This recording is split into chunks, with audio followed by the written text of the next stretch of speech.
El día de hoy. Adelante, Oscar. Vamos a ver nuestra parte 15, decimoquinta parte de nuestro estudio de Apocalipsis 19, que ya cada semana nos adelantamos un poquito más. Hoy vamos a ver esta icónica representación de la llegada de Jesucristo a la tierra. Adelante. Tom, vamos a leer el pasaje que hoy vamos a estudiar. Apocalipsis 19:11. Vi el cielo abierto y apareció un caballo blanco. El que lo montaba se llama Fiel y Verdadero. Con justicia juzga y hace la guerra. Ve esta frase. Vi el cielo abierto. Apareció un caballo blanco. El que lo montaba se llama Fiel y Verdadero. Con justicia juzga y hace la guerra. Ha llegado finalmente el día que toda la creación estaba esperando. El dueño llega a ocupar su lugar. Adelante. Así es. No se te olvide esta representación, esta icónica representación. Esto es un icono, no nada más. No quiere decir que así se va a ver, pero sí, simplemente es para que ubiquemos que este es el momento del que estamos hablando. El dueño, el creador, viene a tomar posesión. Tom. Segunda de los Corintios 12, del 2 al 4. Conozco a un hombre en Cristo que hace 14 años, no sé si en el cuerpo, no sé si fuera del cuerpo, Dios lo sabe, el tal fue arrebatado hasta el tercer cielo. Y conozco a tal hombre, si en el cuerpo o fuera del cuerpo, no lo sé, Dios lo sabe, que fue arrebatado al paraíso y escuchó palabras inefables que al hombre no se le permite expresar. Así es, Pablo está narrando una experiencia a los corintios. Y Pablo, narrando esta experiencia a los corintios, les dice que tuvo la experiencia de llegar hasta el tercer cielo y a través de la palabra de Dios nos revela que Dios clasifica el cielo en 3 cielos distintos. Vamos a ver, Oscar, si eres tan amable. Aquí está el cielo, que es lo que conocemos como el cielo cuando volteamos hacia arriba, los cielos, que es el universo, y el tercer cielo o paraíso, que representa la presencia de Dios y en cierta forma la puerta de la eternidad. Oscar, dale un clic nada más y ahorita vamos a ir viendo cómo este segmento se llama el cielo abierto. De pronto, desde el cielo tenemos la visión del tercer cielo. Jesucristo viene directo del tercer cielo. O sea, no vayas a pensar que cuando Cristo subió al cielo, se perdió entre las galaxias, ¿no? Directamente ya estaba aquí, de donde pertenece. Oscar, vamos a ver este concepto de el cielo abierto. Vamos a leer este pasaje para entender qué significa, porque dice, acuérdate que dice el pasaje que estamos estudiando, he aquí, vi el cielo abierto, dice, ¿no? Y he aquí un caballo blanco. Vi el cielo abierto. Vamos a leer, Juan, por favor, Tom. Juan 1, 50 y 51. Jesús le contestó, porque te dije que te vi debajo de la higuera, ¿crees? Cosas mayores que estas verás. También le dijo, en verdad les digo que verán el cielo abierto y a los ángeles de Dios subiendo y bajando sobre el Hijo del Hombre. Ok, ¿a quién le está hablando Jesús? Jesús está hablando con Natanael, un discípulo a quien muchos estudiosos y la tradición relacionan con el discípulo Bernabé.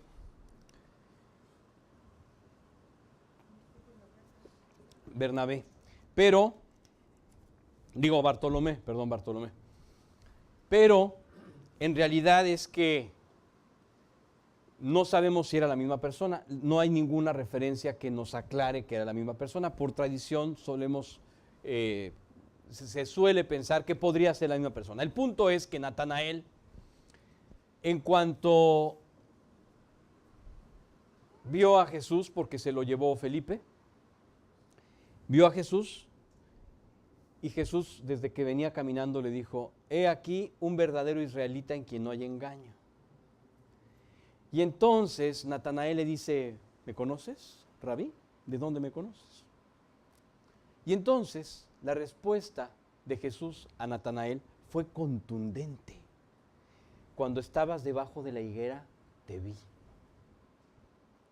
Y por las palabras que menciona después Natanael, podemos entender que lo que estaba pasando en la higuera era algo tan íntimo y tenía que ver con el Mesías. O sea, una súplica a Dios íntima que le revelara al Mesías, algo. Pero además es evidente que nadie sabía que Natanael estaba abajo de la higuera. O sea que es probable que estuviese en un patio cerrado. En las casas hebreas tenían atrás un patio privado con una higuera generalmente, o una vid, en fin, tenían árboles distintos. Pero eran comunes las higueras. Entonces es probable, digo solamente es probable, es una hipótesis, que Natanael estuviese en un lugar cerrado, abajo de una higuera, hablando con Dios y suplicando para que fuera claro en la revelación del Mesías. Entonces, ¿por qué podemos tener este tipo de hipótesis? Porque cuando Jesús le dice esto a Natanael, cuando te vi debajo de la higuera, cuando estabas debajo de la higuera te vi, le dice Natanael: Señor, tú eres el Rey, tú eres el Mesías, definitivamente. Siendo que incluso Natanael no tenía buena actitud cuando Felipe le dijo que hemos encontrado al Mesías de Nazaret. ¿De Nazaret? ¿De Nazaret puede salir algo bueno? O sea, no tenía buena actitud. La referencia que le había dado Felipe no era buena. Por lo tanto, esto, digamos que solamente enriquece la hipótesis de que estuviese en un lugar cerrado Natanael, abajo de una higuera, y que estuviese hablando con Dios, y que el tema de su oración fuese concretamente despejar las dudas sobre el Mesías. Y entonces Jesús le contesta esto a Natanael: porque te vi debajo de la higuera, ¿crees? O sea, tú ya estás completamente aquí, definitivamente convencido que soy el Mesías, ¿por eso crees? Cosas mayores que estas verás. En verdad te digo que verán el cielo abierto y a los ángeles de Dios subiendo y bajando sobre el Hijo del Hombre. Así es que definitivamente Natanael fue profundamente impactado, porque debajo de la higuera tuvo un encuentro con Dios tan íntimo y le fue revelado por Cristo cuando lo vio. Oscar, Tom, vamos a leer esta otra referencia del cielo abierto. Hechos 7 del 55 al 57. Pero Esteban, lleno del Espíritu Santo, fijos los ojos en el cielo, vio la gloria de Dios y a Jesús de pie a la diestra de Dios, y dijo: veo los cielos abiertos y al Hijo del Hombre de pie a la diestra de Dios. Entonces ellos gritaron a gran voz, y tapándose los oídos, se lanzaron a una contra él. Así es. Esteban estaba siendo cuestionado, estaba en el tribunal, siendo en el Sanedrín, estaba siendo cuestionado por su fe en Cristo y por su predicación en Cristo. Y las personas, los jueces del lugar y los testigos y toda la gente del pueblo, los judíos, estaban dispuestos ya a matarlo, o sea, ya tenían la idea de matarlo. Y Esteban, después de reclamarles en su propia cara a todos ellos presentes su desobediencia contra Dios, histórica. Ustedes siempre han resistido a Dios. Ustedes siempre han hecho lo que se les pega la gana y no han escuchado lo que Dios dice en su palabra ni han obedecido. Él, de pronto, como un, ¿qué digo yo? Como un civil más, se para a amonestar a todos con la autoridad de Dios. Por eso dice, lleno del Espíritu Santo, fijo los ojos en el cielo, de pronto vio la gloria de Dios y a Jesús de pie a la diestra de Dios y dijo, veo los cielos abiertos.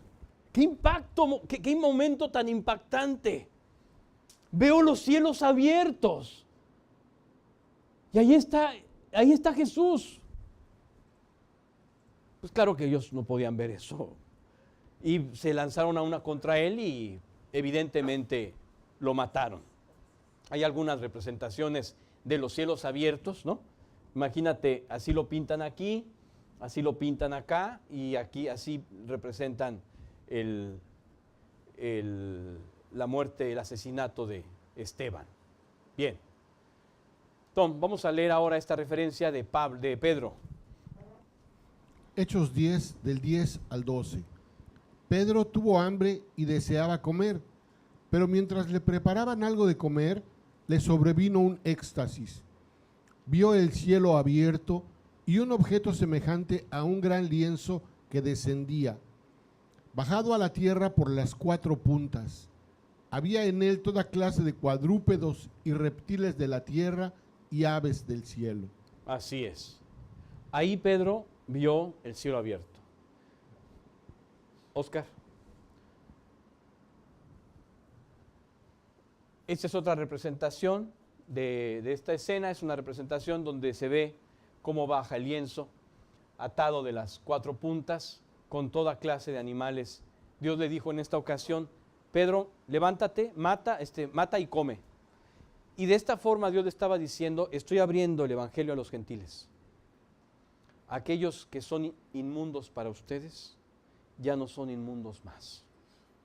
Han sido limpiados por la sangre de Cristo.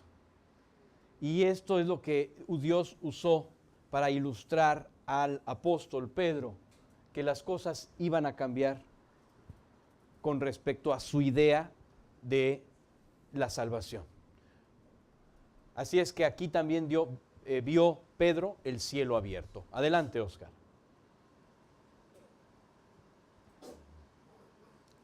Ok, abierta la cortina. El cielo abierto. Juan vio el cielo abierto. Qué espectacular. Muchos han intentado representar en una pintura esta escena, pero es imposible plasmar una realidad espiritual en una simple ilustración. Es imposible. Tú podrás hacer tu mejor esfuerzo, pero no te vas a acercar ni siquiera un poquito a la realidad de lo que significa esto. Yo he visto muchas fotos, y las fotos más, ¿qué digo yo?, cuidadosas, con la velocidad perfecta, para poder plasmar de la mejor manera el eclipse, un eclipse total, pero nada se compara con el eclipse que yo vi de frente. Ninguna foto me comunica lo que yo vi, ninguna. Ahora imagínate el cielo abierto. Entonces, por más buen dibujante, por muy gran ilustrador que seas, es imposible poder ilustrar una verdad que tiene mucho más que ver con la parte espiritual que con la parte física. El cielo, pero la verdad esto es mucho más impactante. El cielo siempre ha estado abierto. Aunque solamente aquellos que han seguido a Cristo lo han podido descubrir. Pero el cielo siempre ha estado abierto. Cuando Jesús caminaba y decía, arrepentíos porque el reino de los cielos se ha acercado. Señoras y señores, el cielo se ha abierto. Y en realidad siempre ha estado abierto. Antes tenías que entrar al cielo, a la puerta del cielo, por medio del ritual que Dios estableció en la ley de Moisés. Y antes del ritual de la ley de Moisés, en donde habla del Mesías que iba a pagar, tú podías entrar al cielo a través de un sacrificio, como el que hacía Job, como el que hizo Noé, en donde tú le manifestabas a Dios tu confianza en el pago que Él iba a hacer por tus pecados. Así es que el cielo siempre ha estado abierto. Vamos a leer este pasaje. Toma. Efesios 3, del 10 al 12. De este modo, la infinita, multiforme sabiduría de Dios puede ser dada a conocer ahora por medio de la Iglesia a los principados y potestades en los lugares celestiales, conforme al propósito eterno que llevó a cabo Cristo Jesús, nuestro Señor, en quien tenemos libertad y acceso a Dios con confianza por medio de la fe en Él. Tenemos libertad y acceso a Dios con confianza. El cielo está abierto. Libertad y acceso a Dios con confianza, de acuerdo a la infinita sabiduría de Dios. Así es. Así es que nuestra labor ahora puede ser dada a conocer ahora por medio de la iglesia. O sea, tú tienes una encomienda. Tú, siendo parte de la iglesia, tienes una encomienda. Que lleves a las personas el mensaje de encontrar el cielo abierto a través del arrepentimiento y la entrega de su vida a Jesucristo. Esa es la encomienda que tú tienes. Ábrele el cielo a las personas. Lo tienen cerrado, pero tú tienes la llave y se llama Jesucristo. Lleva la llave, ábreles el cielo. No esperes que otro lo haga. Si tú has recibido esta encomienda, hazlo tú. Ve y abre el cielo a las personas. Abre el cielo a tus hijos. Abre el cielo a tus padres. Abre el cielo a tus abuelos. Abre el cielo a tus nietos. Abre el cielo a tus hermanos. Abre el cielo a tus hermanas. Abre el cielo a tus parientes. Abre el cielo a tus amigos. Abre el cielo a tus conocidos, a las personas con quienes tratas, a tus clientes, a tus proveedores, a tus compañeros de escuela, a tus profesores, a tus alumnos. Abre el cielo.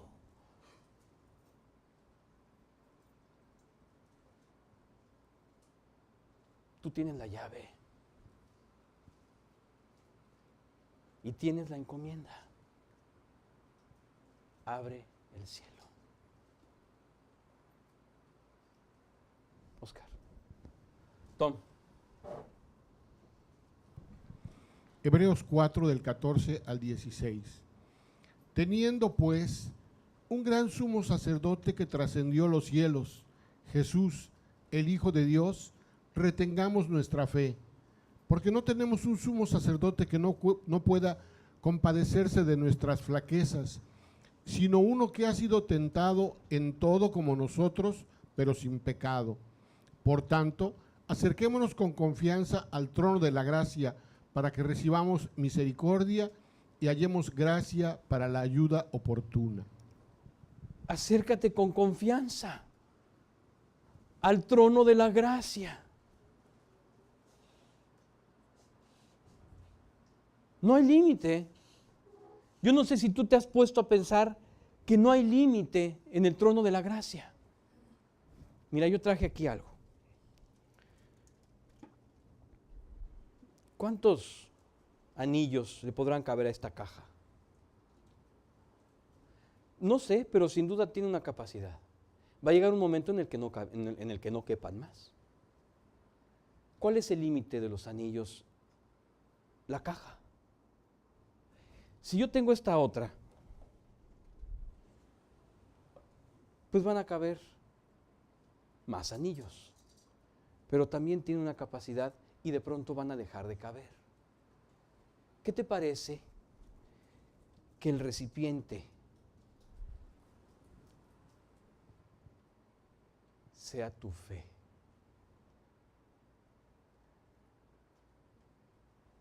Si tu fe es de este tamaño, hasta aquí llegará el límite de lo que Dios puede hacer en tu vida y a través de tu vida. Si es de este tamaño, hasta aquí llegará. Pero si no tiene tamaño, si no tiene límite, tu recipiente puede ser usado con gran poder en cualquier circunstancia. De eso estamos hablando. No hay límite para la gracia. No hay límite. No le pongas límite. Porque tu límite eres tú. O sea, el límite de la gracia es tu incredulidad. Ese es el límite. El viejo Adán. Ese es el límite. Pero no hay límite para la gracia. No hay límite.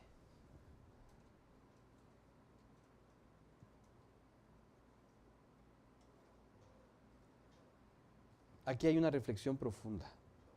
Porque tú puedes estar tratando de buscar el límite de algo que no tiene límite.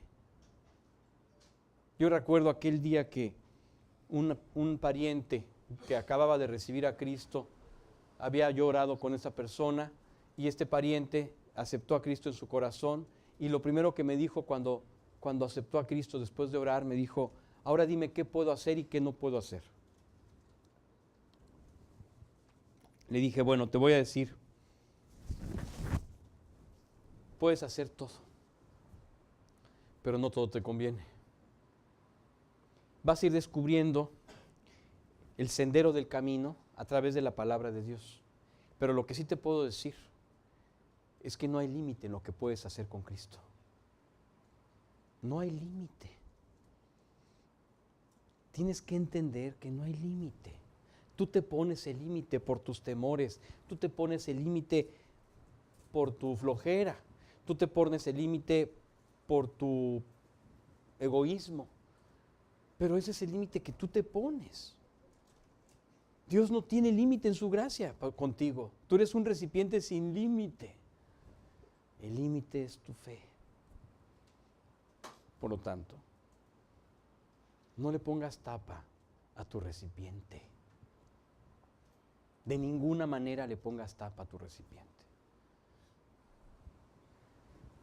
Adelante. La primera venida de Cristo definitivamente dividió la historia. Así es. La historia que conocemos hoy es antes y después de Cristo. Pusimos dos referencias de cada lado, las pinturas rupestres, ¿no?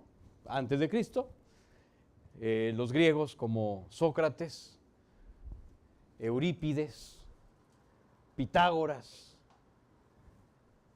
y otros están en la época anterior a Cristo.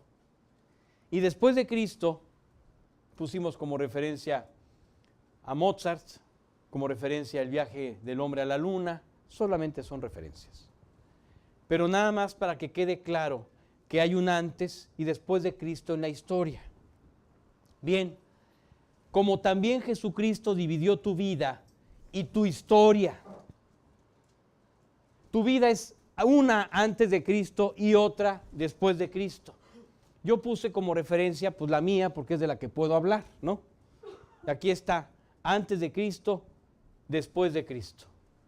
Mi vida es una antes de Cristo y es completamente diferente, es otra después de Cristo. Oscar, Dios ha decidido cambiar el rumbo de la historia y por eso es que nos tiene en este capítulo mostrándonos un caballo blanco y primero el cielo abierto. Por lo tanto, Dios lo que quiere que tú y yo entendamos es que el tiempo que conocemos se acabó. Así es que el tiempo conocido termina, se acabó. Esta era se da por concluida con la llegada del caballo blanco y aquel jinete que se llama fiel y verdadero. Así es que a partir de este momento comienza un nuevo tiempo.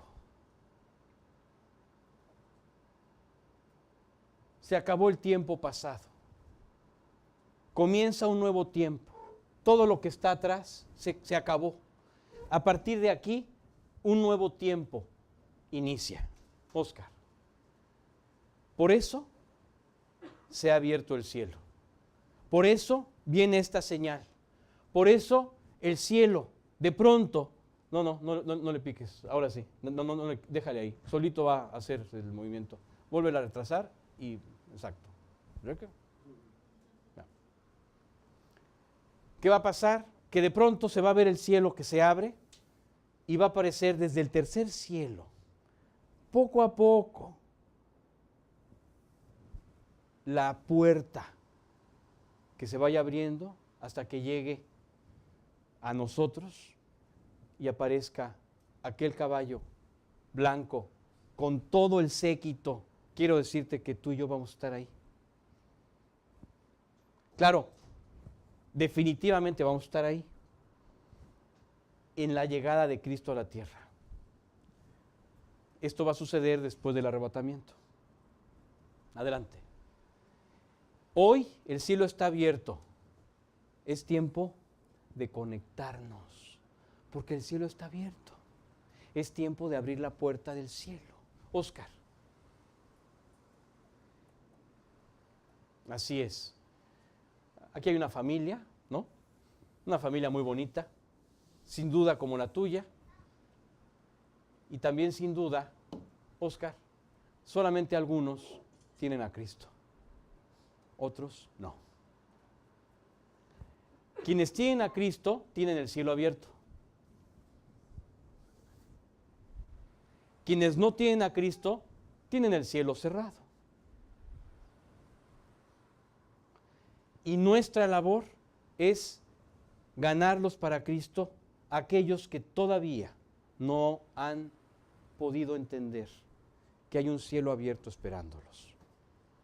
Así es que quien tiene el cielo abierto, Óscar,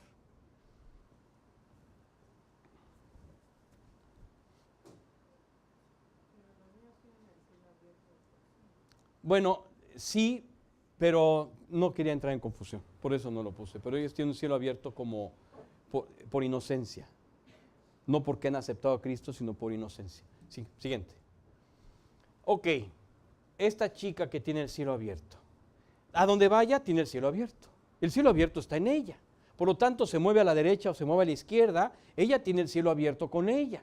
Y el punto es que cuando ella ora, su oración llega directo al trono de Dios, como incienso. Directo llega al trono de Dios. Óscar. Tom. Apocalipsis 5:8. Cuando tomó el libro, los 4 seres vivientes y los 24 ancianos se postraron delante del Cordero. Cada uno tenía un arpa y copas de oro llenas de incienso, que son las oraciones de los santos. Así es, las copas llenas de incienso son las oraciones de los santos delante de Dios. Óscar, vamos a leer este Tom. Apocalipsis 8, 3 y 4. Otro ángel vino y se paró ante el altar con un incensario de oro, y se le dio mucho incienso para que lo añadiera a las oraciones de todos los santos sobre el altar de oro que estaba delante del trono. De la mano del ángel subió ante Dios el humo del incienso con las oraciones de los santos. Así es, de la mano de Dios subió frente al trono, frente al altar. Adelante, Óscar. Así es. Ahí, frente al trono de Dios, está el incienso, donde llegan las oraciones que tú viste abajo que la chica estaba haciendo, llegan directamente a la presencia de Dios. El cielo está abierto. Es tiempo de orar. Es tiempo de buscar a Dios en oración. Es tiempo de alcanzar las almas a través de la oración. Es tiempo de que tú busques en esa batalla de oración la entrega de tu alma absoluta hacia Dios cada día. Concretamente no estoy hablando de la salvación. Si tú ya eres salvo, pues no te vas a salvar cada día. Tú ya eres salvo, una vez te pediste perdón y Dios ya te salvó y te perdonó. Pero cada día tú tienes que entregar tu alma a Él. Cada día tú tienes que ir al altar y decirle: Dios, aquí está mi vida. Necesito que me tomes, que me protejas, que me quites el temor. Necesito que acabes con mi conflicto, que acabes con mi desesperación. Necesito que la quemes. Necesito ponerme en tus manos completamente, de tal forma que yo tenga una paz absoluta, de que tú tienes el control absoluto en mi vida. De eso estamos hablando. Porque si tú no tienes esa paz con Dios, entonces todavía no ha sido completa la paz de Dios en ti. Se trata de que tú dejes tu vida en el altar. Y con la absoluta paz de que Dios tiene cuidado de tu vida, camines con Él hacia adelante.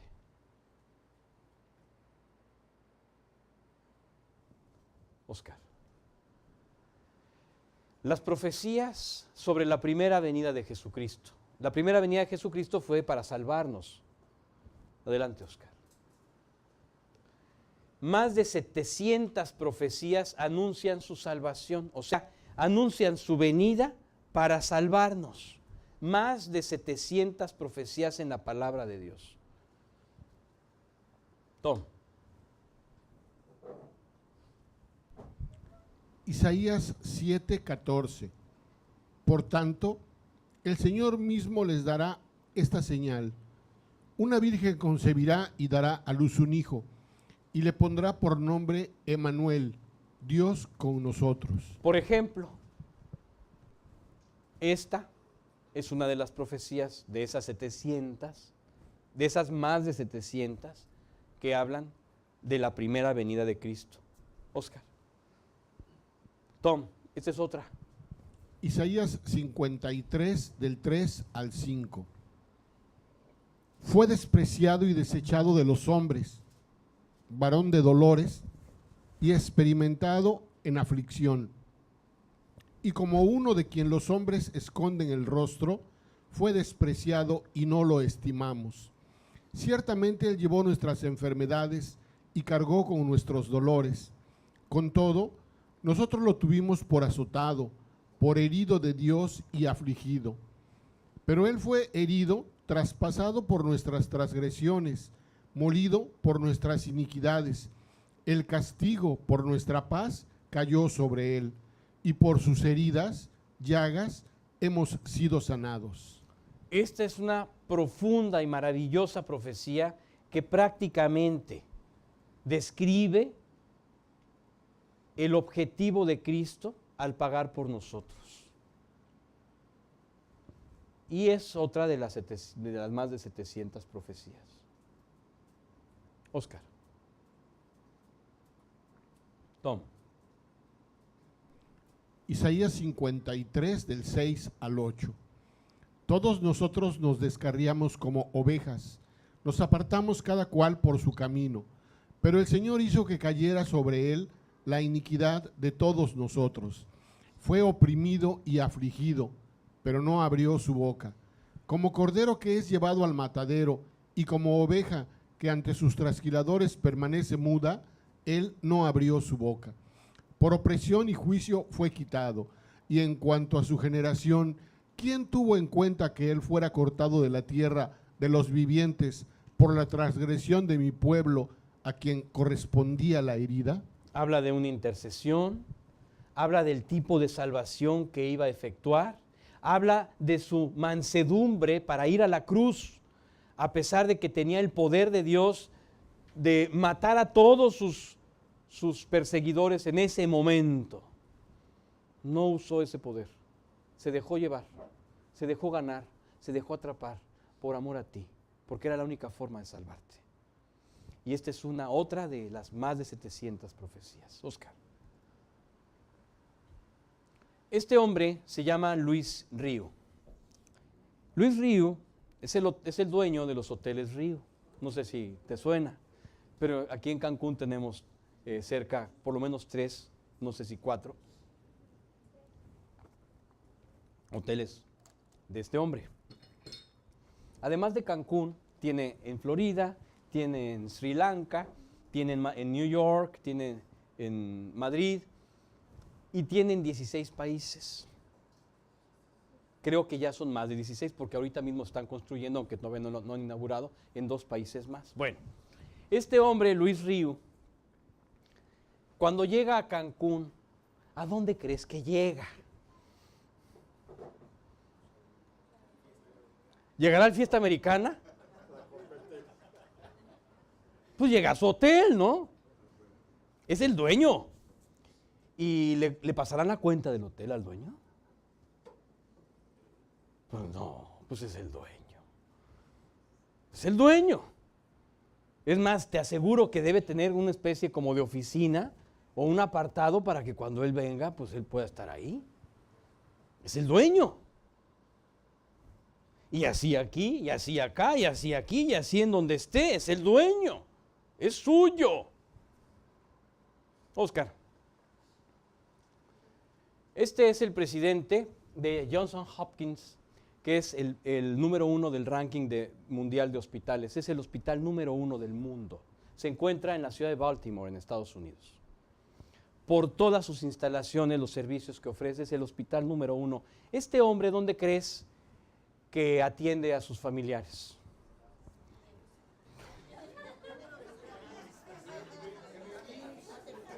En el Seguro Social, se lo lleva al Seguro. Exacto, en el Hospital Orán. En las similares. Ok. Y si él tiene una gripa y ve a un doctor, ¿le pasarán la cuenta? Sí, es el presidente del hospital. Y dentro de las prestaciones que tienen estas personas, precisamente es que tienen la facilidad de poder acudir para su propia persona a atenderse al hospital. Es parte de la prestación. Oscar, esto todo el mundo lo conoce. Aquí están los dueños, Nico y mi madre. Ok, la faja tabacada, carnitas gourmet. Cuando Nico y mi madre quieren comer en la faja, carnitas, ¿a dónde van? Pues a la faja. ¿Y tú crees que les pasan comanda? Pues no.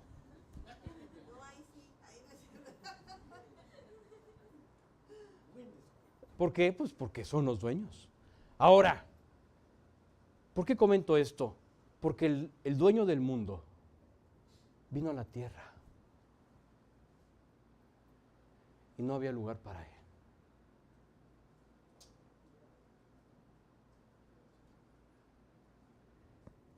En el principio era el Verbo, y el Verbo era con Dios, y el Verbo era Dios. Este era en principio con Dios. Todas las cosas por Él fueron hechas, y sin Él nada de lo que ha sido hecho fue hecho. Vino a la tierra el dueño del mundo, y no había lugar para Él.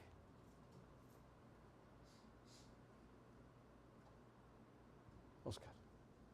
Tom. Juan 1 del 1 al 5. En el principio ya existía el Verbo, la palabra, y el Verbo estaba con Dios, y el Verbo era Dios. Él también existía en el principio con Dios. Todas las cosas fueron hechas por medio de Él, y sin Él nada de lo que ha sido hecho fue hecho. En Él existía la vida, y la vida era la luz de los hombres. La luz brilla en las tinieblas, y las tinieblas no la comprendieron. no la dominaron. Todo fue hecho por Él. Él lo hizo todo. En Él estaba la vida. Oscar. Tom. Juan 1, 9 y 14. Existía la luz verdadera que alumbra a todo hombre y venía al mundo. El Verbo, la palabra, se hizo carne y habitó entre nosotros y vimos su gloria, gloria como del unigénito, único del Padre, lleno de gracia y de verdad. Venía al mundo, se hizo carne y habitó entre nosotros y pudimos atestiguarlo. Oscar. Tom. Juan 1 del 10 al 13. Él estaba en el mundo y el mundo fue hecho por medio de él y el mundo no lo conoció. A lo suyo vino y los suyos no lo recibieron. Pero a todos los que le recibieron les dio el derecho, el poder de llegar a ser hijos de Dios, es decir, a los que creen en su nombre, que no nacieron de sangre, ni de la voluntad de la carne, ni de la voluntad del hombre, sino de Dios. Así es, a quienes lo recibieron les dio el derecho de ser hijos de Dios, porque a lo suyo vino y los suyos no le recibieron. Oscar. Tom. Lucas 2, 7. Y dio a luz a su hijo primogénito, lo envolvió en pañales y lo acostó en un pesebre, porque no había lugar para ellos en el mesón. No había lugar. Nació en un establo.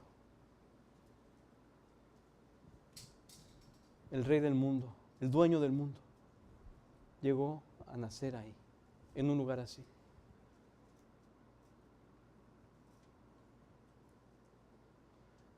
Así es, en un lugar así nació el dueño del mundo. Oscar. Las profecías sobre la segunda venida de Jesucristo, porque te voy a decir una cosa, si te pone muy triste ver dónde nació Jesús, te va a poner muy feliz saber que finalmente el dueño va a llegar a tomar el lugar que le corresponde. Finalmente. Vamos a más de 490 menciones en la Biblia del regreso de Cristo a reinar existen. Más de 490 menciones del regreso de Cristo a reinar. Tom. Daniel 2, 44 y 45. En los días de estos reyes, el Dios del cielo levantará un reino que jamás será destruido, y este reino no será entregado a otro pueblo. Desmenuzará y pondrá fin a todos aquellos reinos, y él permanecerá para siempre. Tal como usted vio que una piedra fue cortada del monte sin ayuda de manos, y que desmenuzó el hierro, el bronce, el barro, la plata y el oro. El gran Dios ha hecho saber al rey lo que sucederá en el futuro. Así pues, el sueño es verdadero y la interpretación fiel.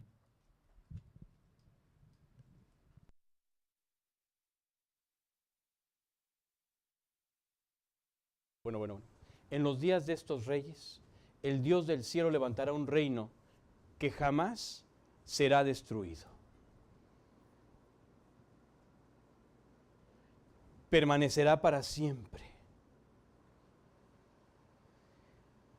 Así que estamos hablando de una de las 400 o más de 490 profecías que hablan y anuncian sobre la venida de Cristo a reinar. Oscar. Tom, aquí viene otra de las profecías. Adelante. Ezequiel 37, 24 y 25. Mi siervo David será rey sobre ellos, y todos ellos tendrán un solo pastor. Andarán en mis ordenanzas y guardarán mis estatutos y los cumplirán. Habitarán en la tierra que di a mi siervo Jacob, en la cual habitaron sus padres. En ella habitarán ellos y sus hijos, y los hijos de sus hijos para siempre, y mi siervo David será su príncipe para siempre. El siervo David se refiere a Jesucristo. Así es que aquí está hablando de manera clara que David será el rey sobre ellos, habla de Cristo. Cristo será el rey sobre ellos. Y todos ellos tendrán un solo pastor. Andarán en mis ordenanzas, guardarán mis estatutos y los cumplirán. Y finalmente mi siervo David será su príncipe para siempre. Porque el corazón de David es comparado en la palabra de Dios a el modelo de creyente o de hombre de Dios que finalmente cumplió como rey, David, y es un tipo de lo que Cristo hará en el milenio. Entonces Cristo aparece en el milenio como el siervo David a quien se le prometió que iba a reinar para siempre su descendencia. Salomón murió y de Salomón el rey Roboam, que es su hijo, sufrió la división del reino. Y después Josías, que fue el último rey piadoso de Judá, murió y después el hijo de Josías fue destronado y los demás y se acabó el reino. Desde entonces ya no hay reyes de la línea del linaje de David. Pero hay un rey del linaje de David que es Jesucristo, que viene precisamente del linaje de David. Lo vemos en el Evangelio de Mateo, en la genealogía, como las credenciales de Jesucristo implica toda la descendencia real, toda la ascendencia real desde David. Entonces aparece David como nombre, como la promesa que se cumplió en Jesucristo. Por eso es que lo menciona como David, su siervo. En realidad se está refiriendo concretamente a Jesucristo, a través de esta forma de decirlo, como diciendo, en él se está cumpliendo que la descendencia de David llegará al trono finalmente y su reino será para siempre. Así es que finalmente Jesucristo llegó.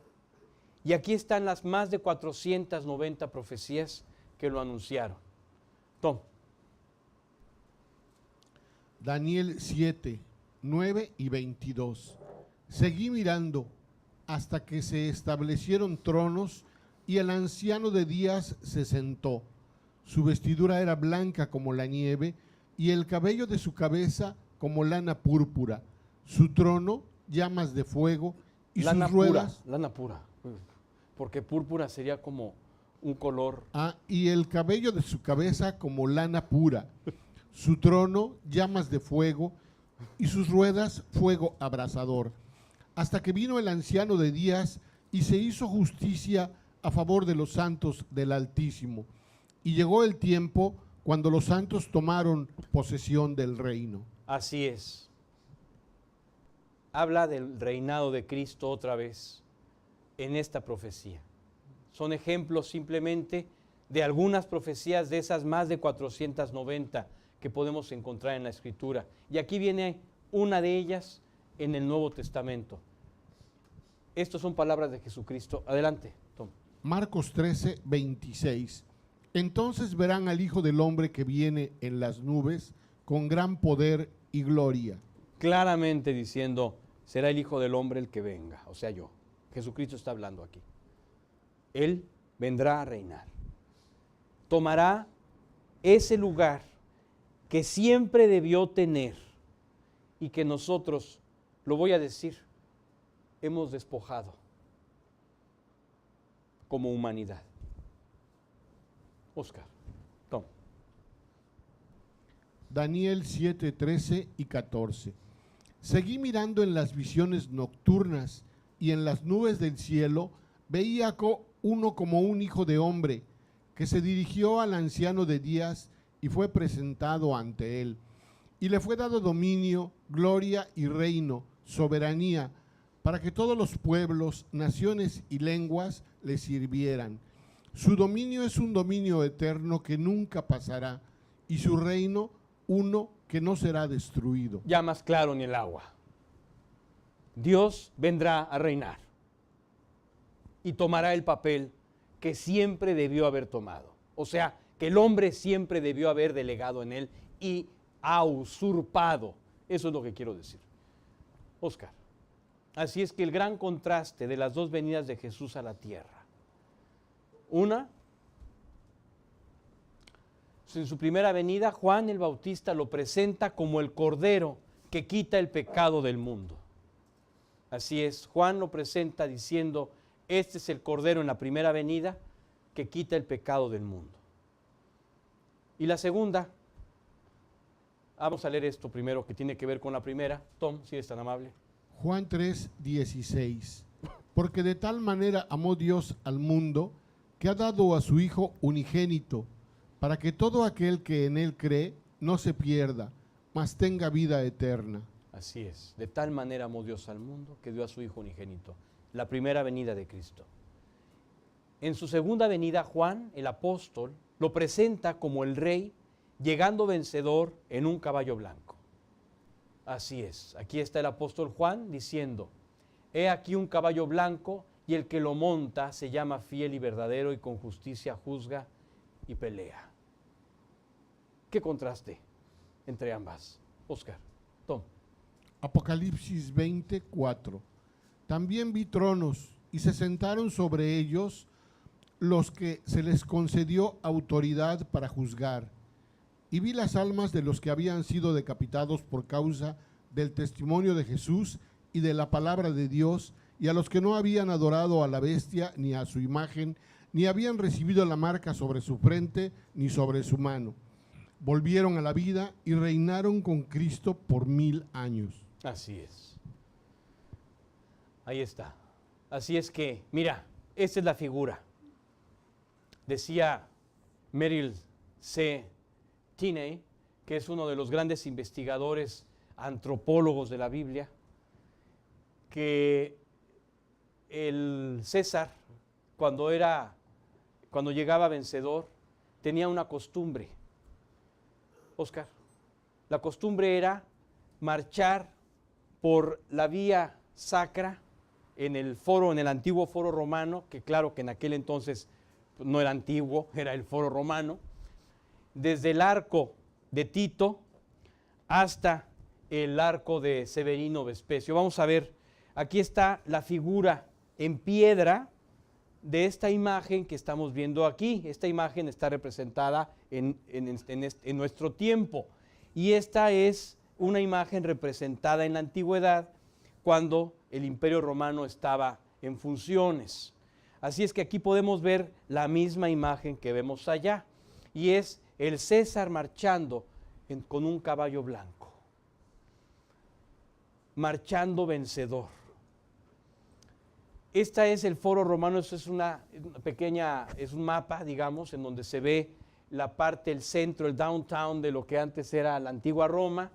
Esta es la vía sacra, y aquí está la parte militar y donde el César salía para marchar con sus ejércitos. Y desde aquí se iba el César, rodeaba el Coliseo y se ponía en orden con todo su séquito para marchar desde el arco de Tito e ir. Vamos a cambiar el mapa, Óscar, por favor, porque hay un mapa que este es más claro, y a partir de aquí nos vamos a transportar hasta aquí está, perfecto, gracias, por la vía sacra, que es esta, hasta el próximo arco de Severino. Este es el templo de Júpiter. Entonces la idea era que del arco de Tito marchaba por todo el foro romano, y una vez llegado a este arco de Severino, se bajaba el César y él a caballo solo iba al templo de Júpiter a agradecer al dios Júpiter por esa victoria.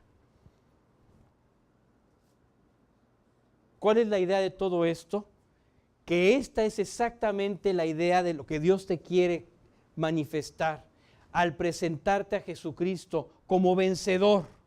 Ha llegado el vencedor en un caballo blanco, diciendo: he venido a reinar y he venido a tomar el control de la tierra. Vencí el pecado, vencí tus miedos, vencí toda tu tribulación, vencí tus pesares, vencí tus resentimientos, vencí tus temores. Así es.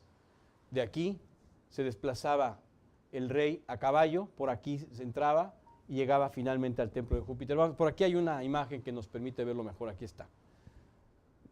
Aquí pasaba por el arco, se iba por atrás y llegaba finalmente al palacio de Júpiter. Bien, esta es la imagen, que es la referencia con la que debemos quedarnos. Finalmente, el dueño llegará a tomar su lugar. Aquí el punto es que tú permitas que el dueño tome este lugar de una vez en tu vida y que tú puedas descansar en que Él tiene el control. Deja que Él tome el control de tu vida.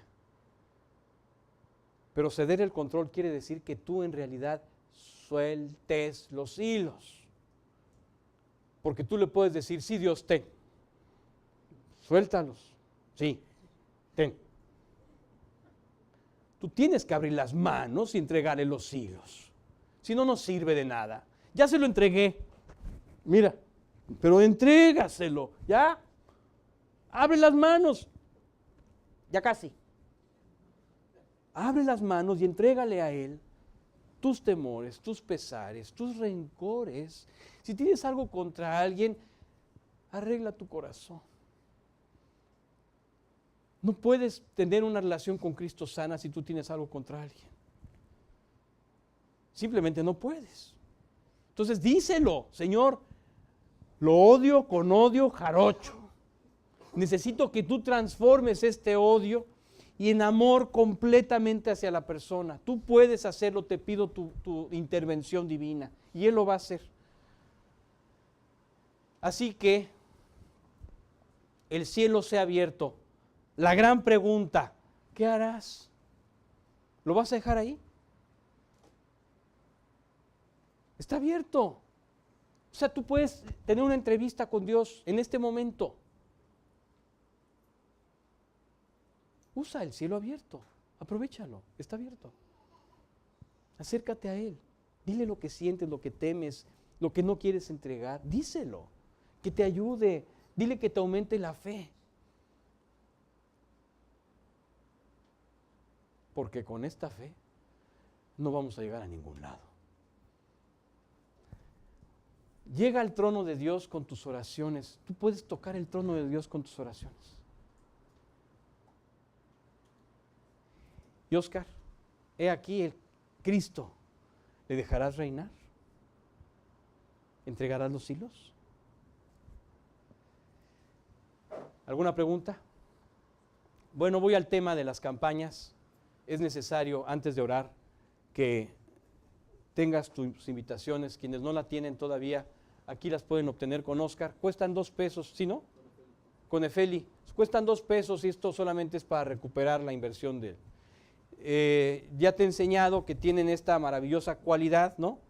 Que tú le pones aquí la cámara a esto y en automático te aparece en el Google. Bueno, aquí. Abrir en Google y te aparece cómo llegar en el Google Maps, cómo llegar a la dirección. O sea, con la cámara tú llegas, ya tienes aquí la dirección, en este cuadrito. Entonces, esto está incluido en la invitación. Nuestras invitaciones son de última generación. Es que te pido de favor que te acerques con Oscar y le pidas las que quieras y que invites a las personas. Es el próximo 23 de noviembre, aquí dice, de 2018 a las 7:30 de la tarde o de la noche en el edificio Meridiano que está en Altabrisa. Ahí viene cómo llegar. Si no sabes cómo llegar, pues pícale aquí y vas a saber cómo llegar. Bien, esta es una invitación, este es el auditorio donde va a ser. Tiene capacidad para 130 y tantas. Si no cabemos los creyentes y solamente hay invitados, pues nos salimos los creyentes, no pasa nada. Además, quiero decirles algo, una maravillosa sorpresa, la siguiente, Oscar. Este es Víctor Terrazas, este es mi pastor y mi maestro de la Biblia. Este hombre va a venir a predicar. No sabes cómo quiero a Víctor. Yo amo a Víctor, definitivamente. Mira, aquí esta foto estamos sonriendo los dos. Aquí estoy con él también y si te das cuenta no ha cambiado nada en 20 años. Sigue siendo el mismo, él no cambia, él está así, es como el retrato de Dorian Gray. No cambia. Tiene 18 años desde que lo conozco Aquí parezco yo como su papá. Bueno, Víctor va a venir a predicar. Y la idea es que quiere Víctor tener un tiempo con nosotros como iglesia. Entonces Víctor nos está citando el sábado aquí a las 11 de la mañana para hablar con nosotros y darnos un mensaje que se me hace precioso. Sería sábado 24, porque el viernes 23 es la campaña y el sábado 24 él quiere hablar hacia todos nosotros. Así es que qué precioso privilegio. Va a venir él a la campaña, él va a predicar el 23 y al día siguiente a las 11 de la mañana nos vemos aquí el sábado para escuchar pues las palabras de Víctor, que va a ser un verdadero privilegio escucharlo y tenerlo con nosotros aquí. Muy bien, entonces anoten en su agenda, no lo tengo por escrito acá, pero anoten en su agenda, esto acaba de pasar ayer, la fecha ayer apenas me la dio y ya no lo pude pasar en la presentación, pero es el 24 a las 11 de la mañana, el sábado 24 a las 11 de la mañana, un día después de las campañas, aquí mismo, aquí nos vemos, no sabemos en qué salón, pero nos van a, ¿tú ya pudiste confirmar? Nos van a confirmar que tenemos ya un lugar y todo, y nosotros les comentamos en la siguiente célula, el siguiente domingo. Muy bien, ¿alguna duda? Oscar, vamos a Moody, a Spurgeon. Spurgeon en el siglo XIX, este es Moisés y la serpiente de bronce, es un grabado de Doré de 1865. La idea es que la persona que era picado por una serpiente en el desierto, en cuanto lo picara la serpiente, debía correr hacia la serpiente que estaba hecha de bronce, que era una escultura de bronce, donde estaba sostenida con un palo, y las personas veían a la serpiente de bronce y entonces el veneno de la serpiente no hacía ningún efecto en ellos y salvaban la vida. Esa era la figura, digamos que es la figura que Jesucristo mencionó cuando habló de su intervención divina para la salvación, que él se iba a levantar como la serpiente de bronce, para que fuera salvación a todo aquel que cree. Esta era la figura precisamente, te pica la serpiente, te vas corriendo y la ves, confías en Dios porque esta es la serpiente de bronce y te acuerdas que Dios te va a sanar y en ese instante eras completamente sanado. Sobre este punto, Spurgeon comenta, el Señor no ordenó a Moisés que pintara con los colores del arco iris el palo donde había de colocar la serpiente de bronce. Oh no, el primero que viniera a la mano era bueno, cualquier palo. Los atacados por las serpientes venenosas no tenían necesidad de mirar al palo, solo necesitaban mirar a la serpiente. Como es natural, el palo debía ser el apropiado al caso, porque todo lo que Dios ordena debe hacerse con decencia. No obstante, la serpiente era el objeto que se debía mirar, no el palo. Así debemos obrar nosotros con referencia al Señor. Cristo es a quien debemos predicar. Jesús ha de ser el objeto de nuestra enseñanza. El Señor Jesucristo,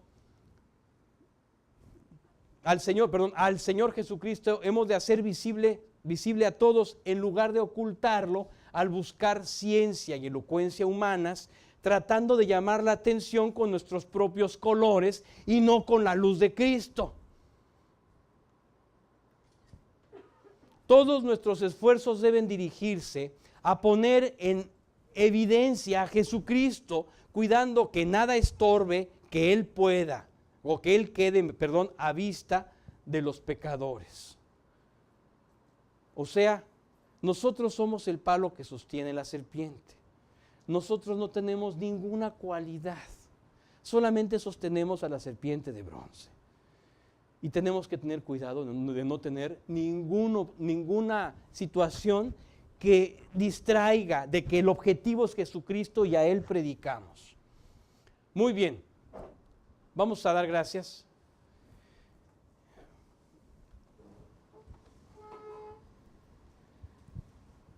Noé.